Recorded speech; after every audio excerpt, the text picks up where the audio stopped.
importante. Mas eu acho que os enquadres, eles devem servir como caixas de ressonância.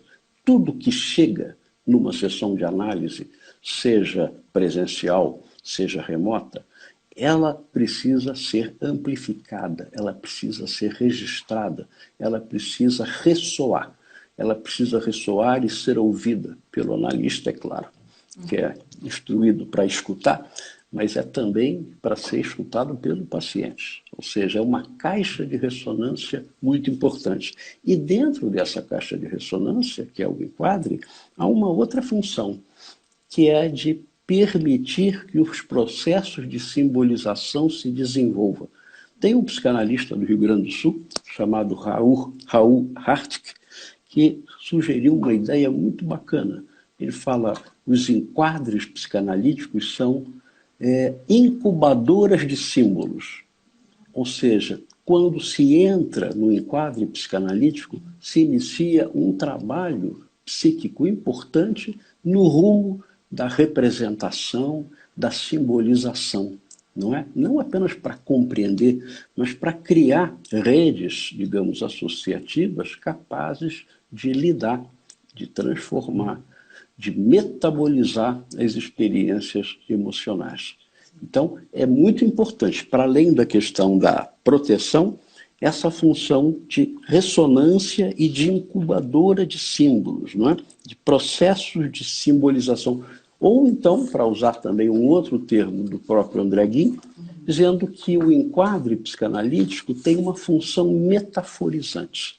Nós estabelecemos metáforas, não é? Entrar numa sessão é pensar para além daquilo que é meramente percebido, registrado, é desenvolver a nossa capacidade de pensar e de metaforizar. Isso por um lado. Por outro lado, quando ele fala em matriz viva, do meu ponto de vista, falta dizer que essa matriz viva também não é uma coisa unificada. Nós temos, pelo menos, duas maneiras de conduzir as estratégias do trabalho analítico. Que isso daí eu desenvolvi muito num livro recente que eu produzi, foi publicado em 2018, em coautoria com o Nelson Coelho Júnior, chamado Adoecimentos Psíquicos, Estratégias de Cura, é onde a gente propõe a ideia de que existem adoecimentos por ativação, onde se ativam angústias e defesas, e existem adoecimentos por passivação, onde se destroem defesas, onde há um colapso das defesas e onde a própria capacidade de fantasiar, de pensar, de desejar está sendo destruída pela raiz. São os chamados traumatismos precoces. Então, a própria matriz viva, eu não pensaria como o Green pensou, como uma coisa constante, unificada. Mas eu acho que tanto os adoecimentos por ativação quanto os adoecimentos por passivação podem perfeitamente ser trazidos para o enquadre da psicanálise, desde que modificado e adequado a cada caso, e de forma que o trabalho possa se desenvolver, seja presencial, seja remoto. Eu não estou aqui fazendo a distinção entre o presencial e o virtual, porque para mim, virtual é tudo. Para mim, eu vou falar por quê. Mas, enfim, o fato é que remoto ou presencial nós podemos lidar com esses adoecimentos e precisamos lidar com eles, porque hoje em dia, por exemplo, nós temos uma enorme quantidade de pacientes que chegam desvitalizados, entediados, com um tipo de depressão narcísica, que é diferente da depressão melancólica, enfim, e que nós temos condição de lidar com esses pacientes. É exatamente, aliás, o que você estava falando, que você está usando na sua tese, não é? Quando eu falo lá, naquele livro, naquele texto do paciente sem esperança, pois bem, é esse. É esse paciente desvitalizado, apassivado, sem fantasia, não é? Eu falo da impossibilidade desses pacientes desejarem, terem utopias, não terem, digamos, mais condição de desejar o melhor para si ou para o mundo. Agora, eu acho que... Diga, você ia falar alguma coisa, Ana? É que eu lembrei da minha É, amiga e sua ex-orientanda, aliás, atual orientanda, né? Ela está de novo, a Adriana Grandim, né? Que escreveu eu sobre sei. esses pacientes. E- Exatamente. Agora, o livro dela vai sair, né? Vai sair um livro bem interessante, que é a tese de mestrado, a dissertação de mestrado da Adriana, que é sobre o tédio, sobre diferentes modalidades de pacientes entediados e o que que a psicanálise pode fazer com esses pacientes, que são exatamente dessa categoria dos adoecimentos por passivação, né? Que foram desvitalizados, a capacidade psíquica deles foi muito reduzida, foi quase extinta, não completamente. Uhum. Não obstante, né, eu vou dizer, apesar dessa diferença na matriz, operante na matriz ativa, tem alguma coisa que de fato permanece. Aonde quer que a gente faça psicanálise, nós vamos estar, de uma forma ou de outra, promovendo os processos de trabalho psíquico do paciente, fazendo com que eles trabalhem mais em termos psíquicos, ou seja, ampliamos a capacidade de sonhar, de criar, de fazer lutos, de fazer graça e de morrer, porque também morrer dá trabalho. Quer dizer, tem um trabalho que é diferente do trabalho da perda e do luto, que é o próprio trabalho do morrer. Mas isso sempre na direção de processos de simbolização.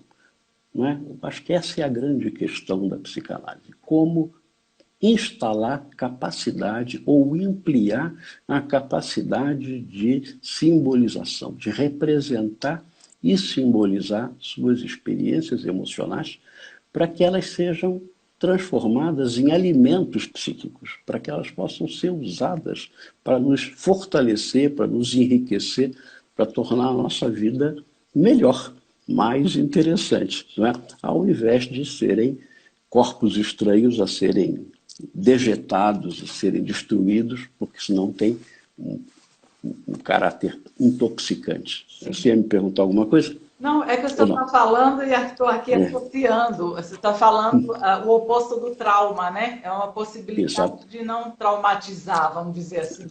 Exatamente. É, digamos assim, a desintoxicação ou a destraumatização de experiências, não é, que foram transformadas em corpos estranhos e muito perturbadores.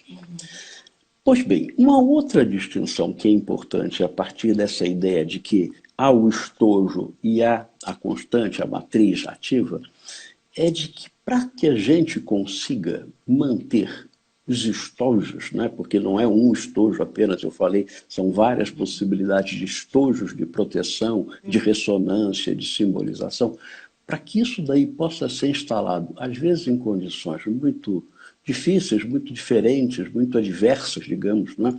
Onde a gente não tem um consultório. Hoje em dia é possível praticar psicanálise em hospitais. É possível praticar psicanálise na rua. É possível praticar psicanálise em ambientes muito, muito, muito diferentes daqueles com os quais a gente foi acostumado e para os quais foi treinado. Mas para que isso seja possível, é preciso uma coisa fundamental, que é o analista ter ele dentro de si condição de instalar um enquadre interior, que é também uma ideia do André Green. Né? Tem o enquadre que a gente instala, digamos assim, num plano intersubjetivo com nossos pacientes, a gente os convida para um enquadre, negocia um enquadre, instala um enquadre, mas a gente só consegue fazer isso se nós estivermos capazes de sustentar um enquadre interior. E aí a gente descobre uma coisa fundamental, que não apenas no atendimento remoto, isso vai ser muito importante, mas também nos atendimentos presenciais. É bobagem pensar que você constrói um consultório de psicanálise apenas alugando uma sala ou comprando um conjunto, colocando um divã e uma poltrona. Ou seja, tudo Fazendo isso um pouco pode de nos Pink ajudar. Floyd, né? Pois é, isso tudo pode nos ajudar por dar uma certa sustentação material, mas se não houver uma escuta analítica, não há psicanálise.